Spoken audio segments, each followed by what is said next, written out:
This month we're going to talk about students as empowered learners as a part of the Science 2.0 article from the Science Teacher magazine. I'm Ben Smith, and I'm glad that you could join me. Over the course of this school year, we're going to be taking a look at how the ISTE standards can translate themselves into science. And so we talked about the fact last month that the standards were refreshed from 2007 to a new set that came out this past June for the 2016 standards. And these standards represent what students should be able to do upon graduation. And so you can get to the standards by going to iste.org/standards. And when you get to the 2016 set, when you scroll down, what you'll see is that the standards are listed here. We're going to take a look this month at Empowered Learner. Students leveraging technology to take an active role in choosing, achieving, and demonstrating competency in their learning goals, informed by the learning sciences. Now, when you want to see what that really means, you can click on View Indicators, and it will give you 4 different indicators that will tell you what being an empowered learner means. And you'll notice that there are some terms that have dotted lines underneath, like setting personal learning goals. If you roll over them, it will talk about what that specific term or phrase means. So in this case, setting personal learning goals, and what does that really mean? Well, so we're going to take a look at each of the 4 indicators, and we're going to take a look at it through the lens of how it might work using technology, and also a science slant to it as we're science teachers. But when I think about personal learning and becoming an empowered learner, there are all types of places you can go online to get free courses. So this is one place. I went to canvas.net, and I was really interested in augmented reality, and so I'm currently taking this course here that has to do with STEM using augmented reality. And so when we go back here, it's a course that I'm really interested in. There are all kinds of sources. Students can go to the iTunes store. They can go to Khan Academy.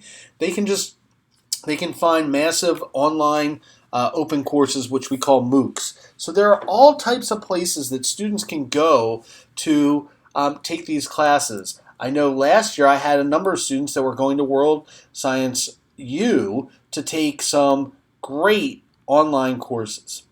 Now, the first indicator talks about goal setting. And in the article, we link out to this place where students could do some SMART goals. And when you think about SMART goals, what I really like is the fact that they have to be measurable, they have to be attainable, and they have to be relevant.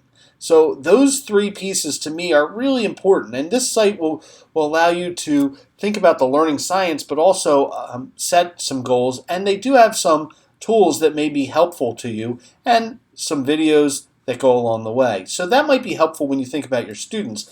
But for me, I was trying to think, I really want my students to be able to set goals, and it would be great if I had a resource for that. And so you can just simply Google student goal setting template, and you'll find all these different goals. In fact, here's one that's set up to SMART goals. And so you can look for places that may have them, or they might give you ideas so that you can set your own goals for students. So I think that's really helpful for them. When we talk about reflecting on the learning process, we'll talk a little bit about that as we go further about feedback. But I would just say students need to be able to set up a way that they want to be able to learn. So let's talk about the second one, building networks and customizing their learning environments. So for building networks, the place that I really like to go back to is on Twitter. So how or who should students be following? Well, there are all kinds of articles about who must follows in the world of, in this case, science. And so you can get this list, and that'll help you out getting started. Also, you can think about places where students can go by category. So if you are, say, a biology teacher, who might you want your students to be following? And if your students are old enough to have a Twitter account, and some of them may already, you can ask them to follow some of these folks here, or to be able to go work back and forth in terms of building their network and making use of Twitter as a reference for them so that they're gathering information. I think that's a great way for them to sort of build that network. The third indicator is that the students will use technology to seek feedback that informs and improves their practice, to demonstrate their learning. So when we think about this, I'll just sort of I like to think about how I do my work, and so I keep track of all of my work in Evernote. And so you can take a look. Like I have a lot of notebooks here, and this is how I track my work, and this is how I have my students do their work, and I can work back and forth with them to provide feedback. This is a great way to do it, and students keep this type of portfolio that has all of the information that they're learning as they go along. So that for me, that's meaningful, that I'm using technology. Now, another great way to seek feedback is to use an online tool such as Google that would allow you to see student work in real time and provide feedback to them that will allow them to really improve their work.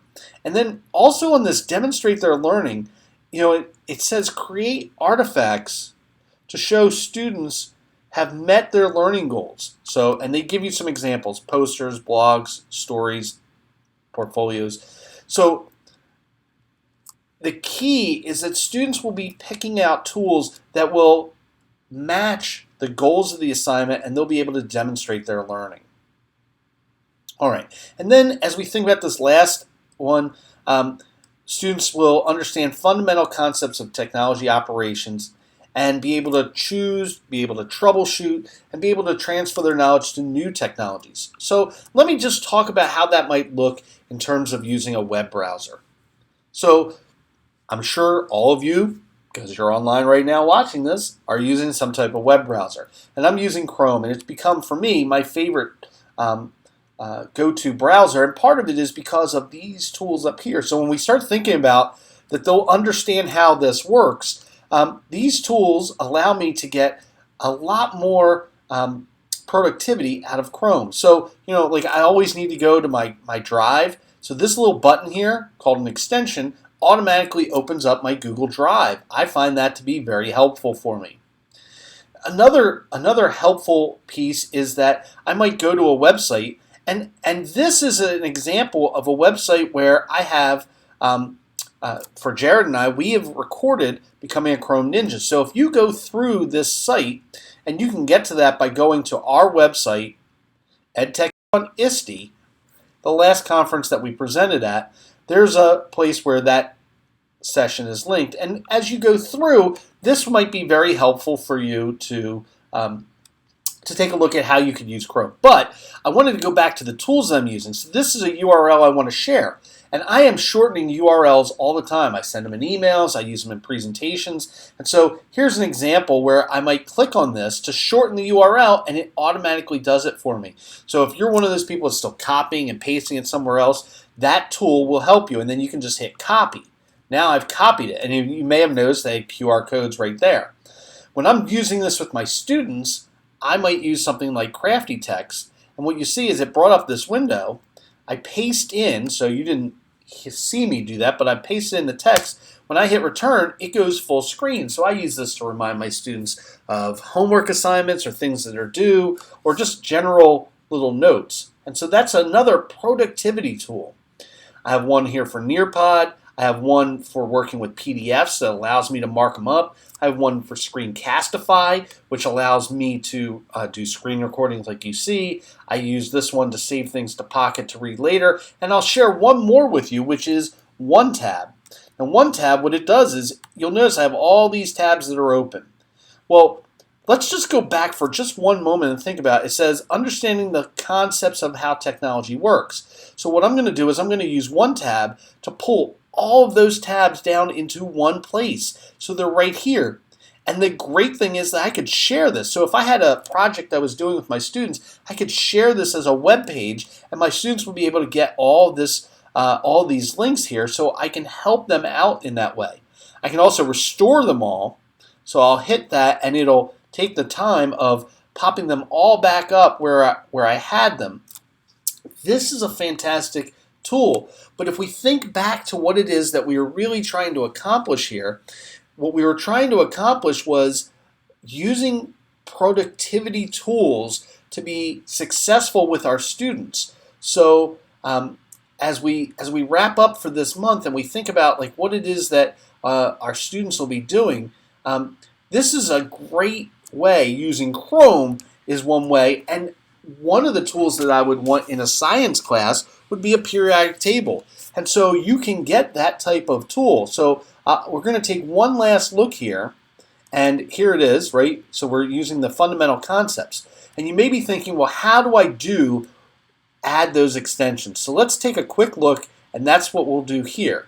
I'm going to go under apps, and the first app that will be there is the web store. So I can click on web store, and it'll bring me to the Chrome web store. And this is where you can get apps and you can get extensions, and we've looked at this before, but here I'm going to type in periodic table. And I'm going to do a search on it, and I really only want extensions. The apps may be helpful, but what I'm going to do is, it says a compact, easy way to use the periodic table. And it's going to be an extension, so I'm going to click Add to Chrome, and it's going to check, and it's going to add this extension, and we'll see it appear in just a few moments, and there it is. So now I'm done here, but when I click on that extension, it brings up a periodic table. Now, does this match what we were talking about? Will this allow students to work and understand what's happening in emerging technologies? I think it does, and it allows us to meet those ISTE standards under the Empowered Learner. Thanks for joining us. Now, next month, we'll take a look at how to be a digital citizen.